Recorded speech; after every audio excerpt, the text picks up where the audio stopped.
continuar assim mesmo. Bom, o artista, professor e curador brasileiro Solon Ribeiro herdou de seu pai uma coleção de cerca de 35 mil fotogramas do cinema clássico, em sua maioria hollywoodiano, coletados entre as décadas de 1920 e 1960. Seu pai, o senhor Eduardo Solon, encomendava tais frames aos projecionistas, que os cortavam dos rolos de película aos quais pertenciam e, dessa forma, lhes forneciam as figuras estáticas. Esse aqui é um dos álbuns confeccionados pelo senhor Eduardo Solon.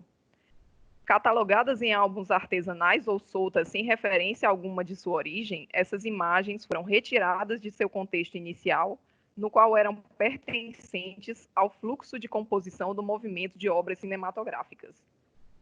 Arquivadas como retratos de família, a escolha se dava em sua maioria por primeiros planos e planos de detalhe dos rostos.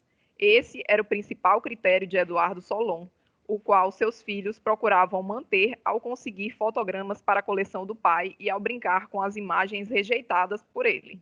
Na família, tanto o avô paterno quanto o tio materno do artista eram proprietários de salas de cinema em cidades diferentes. Assim, Ribeiro possuía livre acesso e podia entrar e sair das exibições quando bem entendia, quebrando a linearidade das narrativas.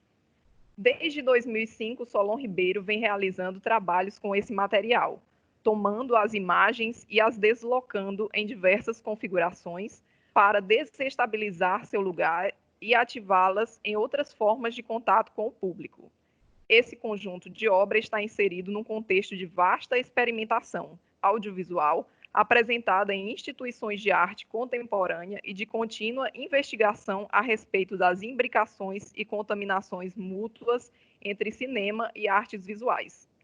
Sua peculiaridade é partir de imagens diretamente advindas do cinema clássico, que ainda é uma instância hegemônica economicamente, estética e socialmente disseminada, para deslocá-las através da montagem em inúmeras combinações em outros dispositivos, operando passagens entre o estático e o movimento, alterando suas inserções espaço-temporais e, por conseguinte, deixando-as abertas a novas possibilidades de fruição.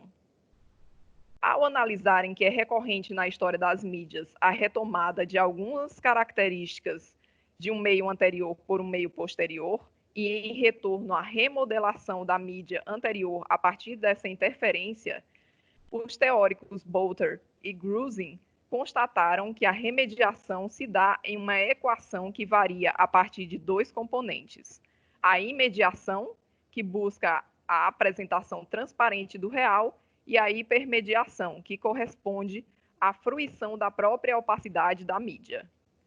Em reflexão a respeito da tradução para o português brasileiro da denominação de tal conceito, compreendemos que, apesar do uso da palavra mídia com a letra I e não com a letra E, como em seu uso em outras línguas, o mais adequado é a manutenção do termo remediação, por conter na palavra seu sentido de sanar, reparar, que é o intuito das mídias mais recentes em relação às anteriores, de acordo com Bolter e Grusin. O ato de capturar realizado pelo pai de Solon Ribeiro já apresenta os traços da passagem entre cinema e fotografia, através da formação desses álbuns. O dispositivo álbum deve ao cinema não só seus fotogramas, mas a constituição de uma unidade que é pautada na aura cinematográfica do período clássico. Porém, ao mesmo tempo, rompe com o dinamismo que encadeia as imagens estáticas e afirma não só a autonomia das imagens em si, mas os espaços vazios que as permeiam. Os gestos de Solon Ribeiro com os fotogramas tomam outros rumos. A partir da materialidade das imagens, o dispositivo paterno é desarticulado e apresentado em suas fases de montagem ou desmontagem, através de mesas de luz espalhadas pelo espaço na obra Fotogramas. Já há um desejo de retorno ao movimento, ao encadeamento no tempo, todavia não ao movimento cinematográfico usual, aqui ao espaço antes do tempo. Assim também o é em cinema moderno, que retomam uma brincadeira que o artista fazia junto aos irmãos na infância, a construção de um projetor artesanal com lente de bulbo de lâmpada incandescente cheio d'água, produzindo distorções na imagem e uma visualidade fantasmagórica. As caixas de madeira crua são posicionadas em várias alturas, tendo em vista a constituição de movimento e sucessão pelos passantes. Em Uma Janela para o Cinema, são retomados os populares monóculos fotográficos pendurados com fio de nylon, em diferentes alturas, à espera do manuseio dos visitantes. Visualizar uma imagem após a outra é encadeá-las ao acaso e ter a possibilidade de constituir narrativas, seja individualmente ou em conjunto na troca com o outro. Na obra Fotogramas, a materialidade está protegida pelos vidros das mesas de luz. Em cinema moderno, não se pode tocar o fotograma, mas se pode colocar o corpo como tela para receber a projeção. Em Uma Janela para o Cinema, é possível brincar com os monóculos, mas em Eu Sou o Cinema, passa-se a reificar a imagem ao transferi-la para o tecido através de um processo de sublimação. Há um duplo gesto, posto que se remete a uma reprodutibilidade pop que multiplica as imagens e as torna banais, enquanto as emoldura e pendura na parede do museu de forma que se espalhem pela exposição, criando possibilidades de visualização que dependem da circulação de quem passa. Ainda há uma materialidade e ainda há um encadeamento que se dá no espaço do museu. Seguindo na análise de outras obras, chegamos àquelas nas quais foi necessário digitalizar os fotogramas. O golpe do corte engaja um tempo ditado por 5 diferentes formas de sequenciar as imagens. Importa aqui notar que o primeiro vídeo exibido na TV, de tubo que compõe a instalação, no primeiro vídeo, no caso, são explorados os detalhes do espaço interno das imagens, então uma montagem interna aos fotogramas. Enquanto no último vídeo, o próprio Solon Ribeiro aparece em performance, na qual seu corpo recebe a projeção de primeiros planos de estrelas do cinema, distorcendo-as. Daí em diante, em uma série de obras como Circos, O Corte em Cantagalo e Sage, também Perdeu a Memória e Matou o Cinema, os fotogramas são projetados pelo artista em locais escolhidos fora do museu, no mundo, sendo o encontro entre imagem e superfície filmado e passando a formar uma nova obra. As ações do projecionista, que se liberta da cabine e é chamado pelo artista de projecionista performer, conferem movimento aos fotogramas, que se desenrolam sobre os suportes em mútua contaminação, concebendo imagens terceiras em uma montagem súbita e efêmera. Nesses vídeos se dá o desejo da inclusão do fora de campo dentro do enquadramento do fotograma.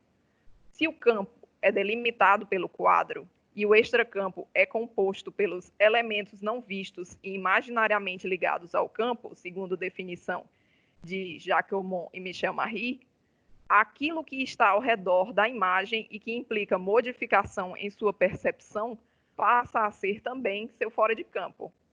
Como não há mais o restante do filme ao qual pertencia o fotograma para elucidar o contexto da imagem, inseri-la em um ambiente a ser afetado por ela e, reciprocamente, a afetá-la, é uma forma de forjar um extracampo continuamente variável para aquele frame.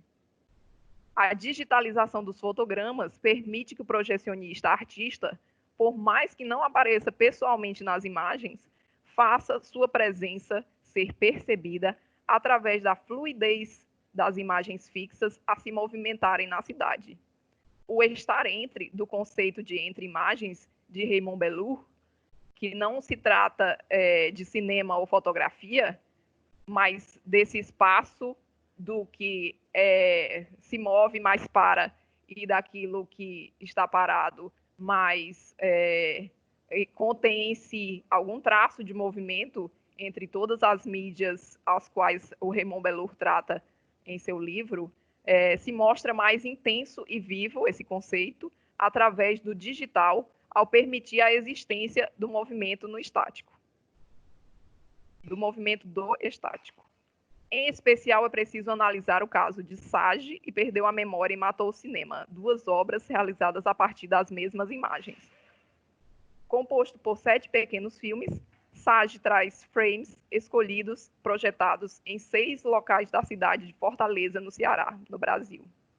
O deslocamento do espectador era um fator essencial no encadeamento das imagens vistas. Na primeira exibição espacializada da obra em 2008, realizando uma montagem que sempre seria diferente para cada indivíduo. Na segunda exibição, em 2009, Sage foi organizado linearmente, encadeando os segmentos e reproduzindo em um monitor, em single channel. No entanto, a realização da obra moveu no artista várias fabulações, que acabaram por delinear uma narrativa que atravessava todos esses fragmentos. A modificação de Sage, da apresentação em múltiplos canais para um só, o aproximou mais ainda da forma de uma estrutura narrativa, no sentido de determinar sua ordem no tempo. Porém, o delírio visual dos segmentos, bem mais próximos à sensorialidade das imagens, ainda não permitia que a história de Ribeiro chegasse ao público. O que só veio a acontecer após um processo de roteirização, montagem e sonorização com voice-over das personagens, resultando em Perdeu a Memória e Matou o Cinema. Vou mostrar para vocês agora um pouquinho, um pedacinho do vídeo de Sage, para a gente ter uma comparação já com outro pedaço do vídeo de Perdeu a Memória e Matou o Cinema, já com todo esse processo de sonorização, roteirização.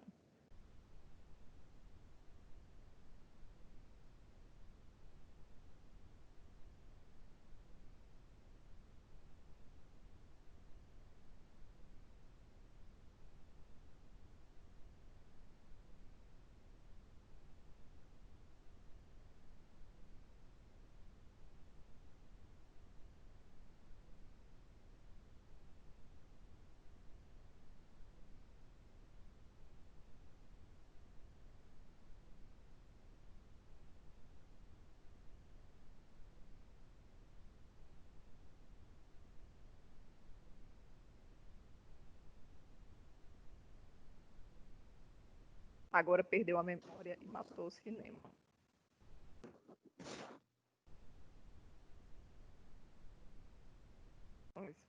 Só um erro aqui. Deixa eu ver se eu encontrei o vídeo certo.